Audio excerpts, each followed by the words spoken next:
केकरा घर के सोने के कटोरिया, केकरा घर के दूध, केकरा घर के फुलवा के माला, केकरा घर के पान,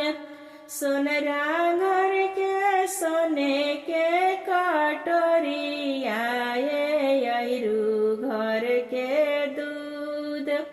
मोलिया घर के फुलवा के माला, पनहरिया घर के पान, पनहरिया घर के पान, फूटी गईले सोने के कटोरिया, ढरकी गईले दूध, टूटी गईले फुलवा के मालावा, सुखी गईले पान, सुखी गईले पान, रूठी गईले यादिता दुलरुआ, रगिया के बेर,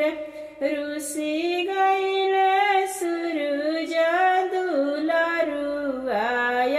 रगिया के बेर, बनाइले सोने के कटोरिया, भराइले बो दूध, गुथिले बो फुलवा के माला, मांगाइले बो पान, मनाइले बो यादिता दुलरुआ, रगिया के बेर, मनाइले